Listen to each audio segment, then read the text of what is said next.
Hey everyone, today we're going to be taking a look at the photo mode in Death Stranding 2. I am just so excited about this game. Death Stranding 1 was such an unexpected love of mine, but I was so enamored with the world and the aesthetic. All that to say, I'm super excited about Death Stranding 2. The sad thing with Death Stranding 1 is it didn't launch with a photo mode. That came later. It was pretty much after I beat the whole game. So I am so excited to have one right at launch, and a good one at that. So anyway, this video, not going to be any big spoilers, mostly just stuff you've seen in trailers, or really the opening moments of the game. Also non-photo mode related, but you know I always like to talk about music if I can.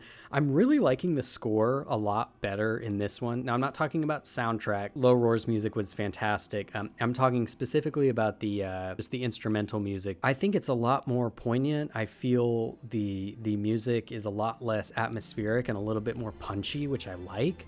Another thing on music, just while we're talking about it, I really love in Death Stranding 2, you now at a certain point, not too far into the game, you get a music player that you can just listen to whenever. I wanted this so bad in Death Stranding 1 to re-listen to songs instead of them just playing at certain like scripted moments. So it's really refreshing and really fun that you can just make a playlist with the in-game music. You can unlock more music by doing different deliveries. This is super cool. Really adds to just like the vibe of your travels.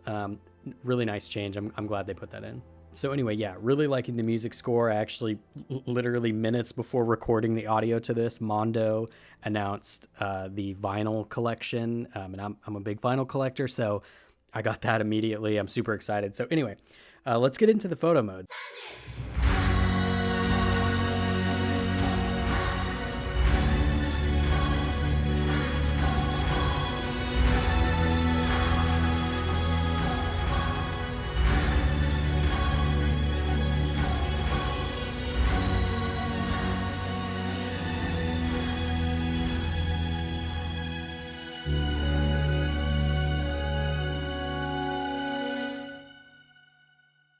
I gotta say, regarding the game's visuals, it is maybe the best looking game on console. It is so stunning. I mean, the absolute sharpness in the details is really blowing me away. Like the opening area you're in here, the way the light creates these shadows and just the absolute fidelity, sharpness, viewing distance, it's insane.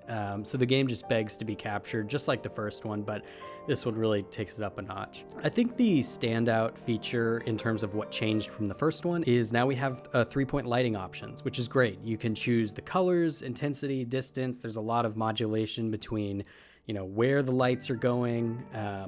This is really fun. I'm not too big on lighting just because I really get bogged down in it. So I rely on the natural light much more, but I do find it most useful in areas where I'm trying to highlight Sam on his journey. So, if I'm doing a wide shot and you've got the mountain range or whatever that's really taking up a lot of the focus, sometimes I'll like to pop out a light just to give Sam a little highlight. Again, I try and make it fit with the natural environment. So for this shot here, I kind of tried to make it look like the moon a little bit. It's not totally convincing, but at least you can tell that Sam is in the shot. Here also is kind of a good example of how much the lights can change. So this first one here is no lights, this poignant green light, and then a backlight, and then I'll have kind of a side light. And all of these coming together creates a pretty sweet image. So for those who like lighting, this is awesome. There are a lot of poses, which I haven't quite figured it out, but I'm getting more as I play the game.